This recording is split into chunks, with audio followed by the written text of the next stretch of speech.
Boys are graduating. He's done gone off and got himself edumacated.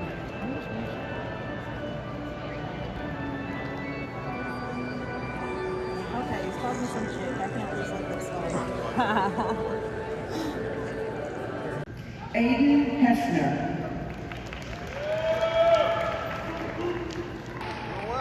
Dylan. Of your status as a degree recipient, graduates, please move your tassel from the right to the left side of your class.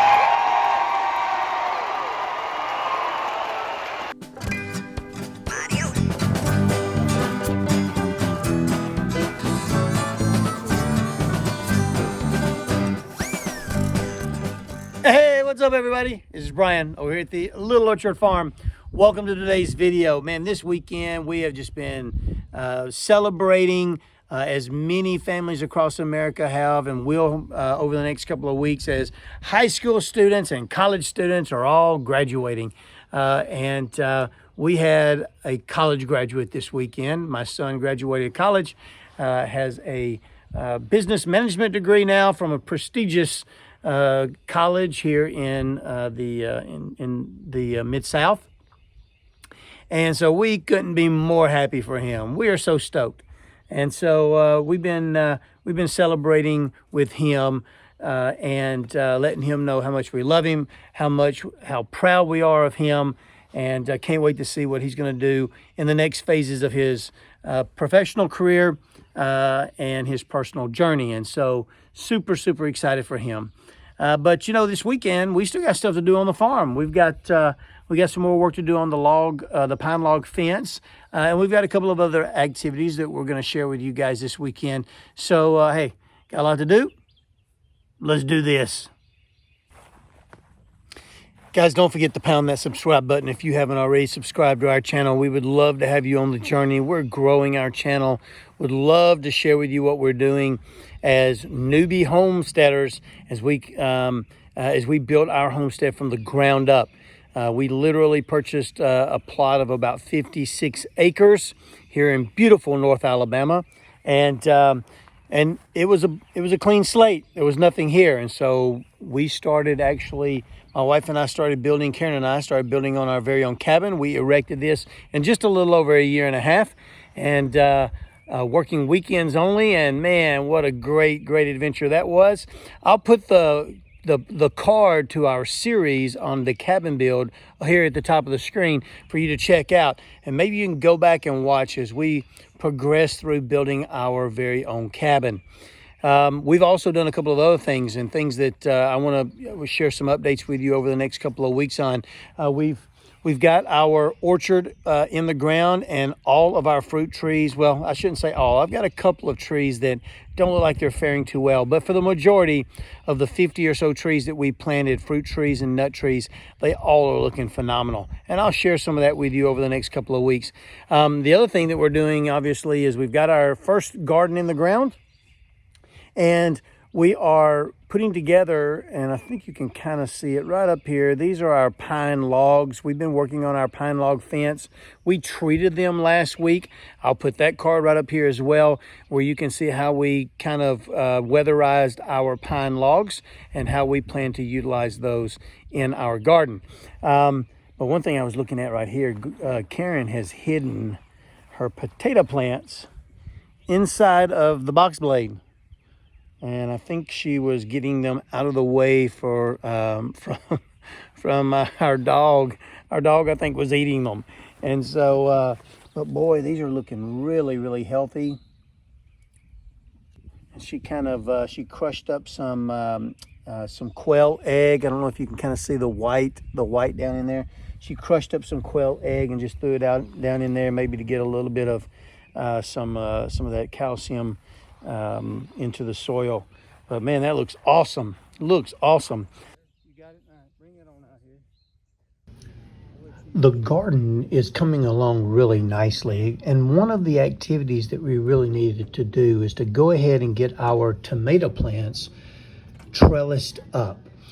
We did a little bit of research and we came across this trellising technique called the Florida weave.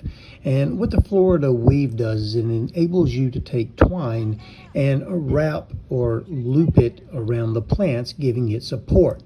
And a couple of the benefits from this is it's a fast way to set up rather than staking each individual plant. It's also very inexpensive compared to some of the tomato cages, the metal tomato cages and so forth that's out there. It works for both determinate and indeterminate tomato plants, and it's really most effective for keeping the plants off the ground where bugs and fungus and other critters can maybe get to them and negatively impact them. And so we're gonna put in a Florida weave.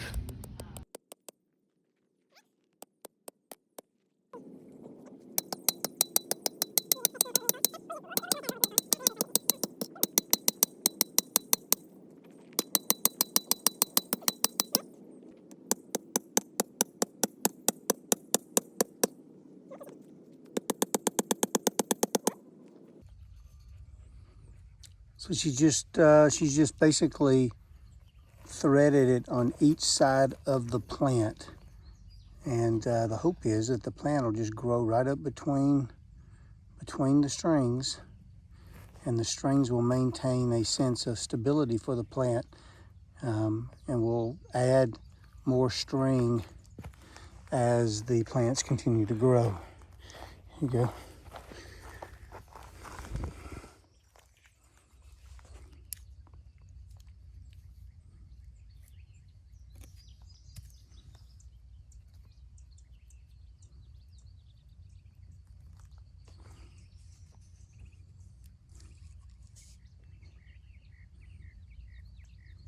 All right, so she's get that good and tight, and that will hold those guys up. It doesn't have to be tight because you don't want it cutting into the branches. But Yep. You want them to be able to lean up against. Okay. Cool. One down, one to go. Leave some comments in the box below. Let us know how you stake your tomatoes. Do you guys do something similar to this? Is there do you guys use the wire funnels? What are those things called? Cone machines. Cones, the tomato cones. How do you guys stake up your tomatoes? We'd love to know. Let us know. Comment box below. But there you go. That's our Florida weave. We'll see how it turns out. We'll keep you updated on this one. All right. Off to the next thing. All right, so we're out here. We've been cutting down a couple of the old dead pine trees. There's a couple of them that were over in this thicket. It's a really nice little thicket, but the one that was really rotted out, it was dead. A lot of termites in that. May even have gotten some pine beetle. It was this big one right here. And this is the area right in here that's going to back up to this little pin oak is where we're going to be putting our shed. And so the worst thing in the world is to have a couple of dead pine trees sitting around it, because almost assuredly they'll end up on top of the shed. So we've got 3 of them. There's one here that's on the ground that I went ahead and cut down. There's this guy right here, which you can see is bare. And then this one right here is also completely bare. So those 3 trees I'm gonna bring down. I brought this one down. As you can see, the limbs just shattered off of it. It's so dry. It was, and in fact, I cut my wedge and the tree back strap broke and pinched my wedge. So we actually had to use the tractor to kind of push it over because it was just so rotten. I probably could have gotten it behind it and pushed it, but I didn't want to get back there to get the barber chair effect where, a tree will snap and push back. Didn't want that to happen, so we got the bucket in behind it a little bit, pushed it, and then backed out, and that thing just eventually fell on over. It was just so rotted. So we're going to get all these branches cleared up now, and then I'll get on to knocking down these other 2. But one of the things that we got to get to today is to get that last set of posts. I've got one set of posts that I need to cut down from a couple of good pine trees for our entrance. Our entrance to the garden perimeter is going to be a little taller and a little thicker. So I want to try to find some 12 footers. All these others have been 10 footers. So my gate will protrude up 2 additional feet and allow us to put like maybe a welcome sign or something over the top of it. So, all right, we're gonna get the cracking on this real quick. We'll be done in a snap. All right, we're down to our last piece on this tree, on this first tree, and you can tell, look how rotten this thing was. You see all the, like you can still see termites. Just tore that thing up. Whole tree was rotted. Hey, All right. if we took that oil solution and put it on there, On the tree? lay on that to keep it from spreading. Oh, I don't know.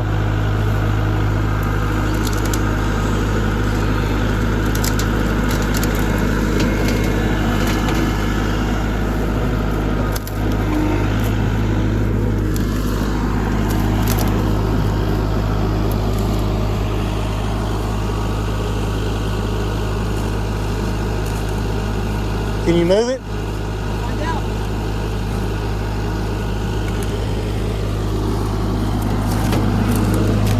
Come forward. Down. Yeah, down. Problem is the trunk. It's going to be in the way of the.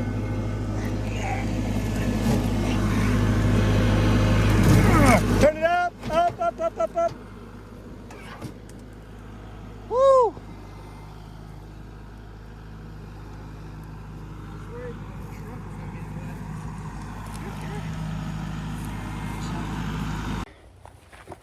All right, so we've knocked down the 3 of the trees that were over in front of where we're going to be putting our shed. And now we're looking for our logs. It's going to make our entrance ways into the garden area. And I think we may have found it. That's a glorious tree right there, right here on the edge. Look at that bad boy. Whoa. I'm pretty sure we can get a couple of 12 footers out of that. All right.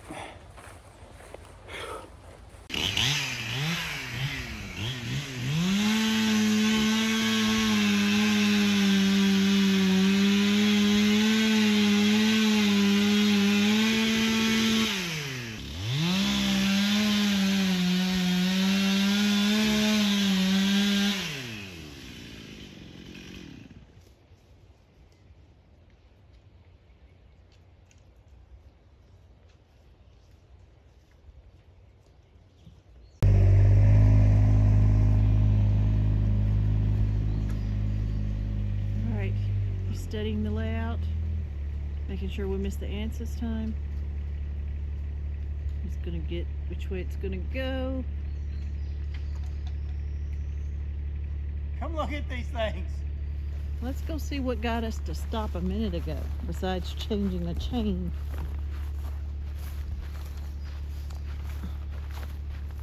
Look what I need down into. I mean, I have my knee right in it. We have some friendly little evil fire ants. They're just mean. They bite the snot out of you. It hurts. They flat out wore me out. Oop. Time for me to go.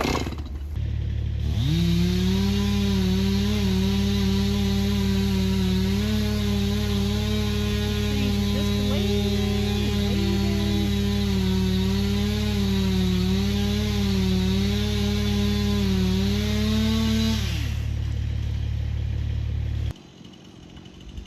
He's trying to get it to fall down the lane. So from here to go, woo! We shall see.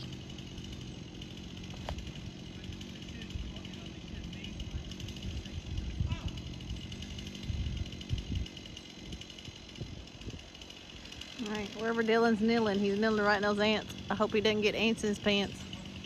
He's got enough of that.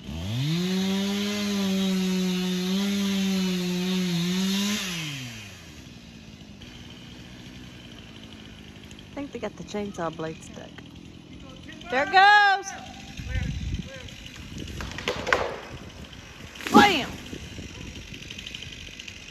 Ta-da!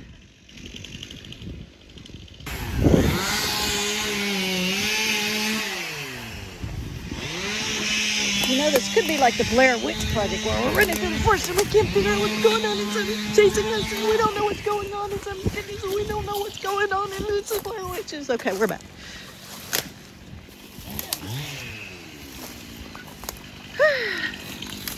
Because I can't do that longer than about 5 seconds. Too tired.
All right, well, Karen's racing off to put things away, put the tractor away.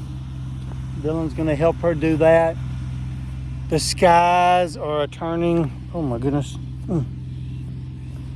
Whew, get bugs all over me. I literally got, I don't know if you can see that. Woo, ants, they ate me up.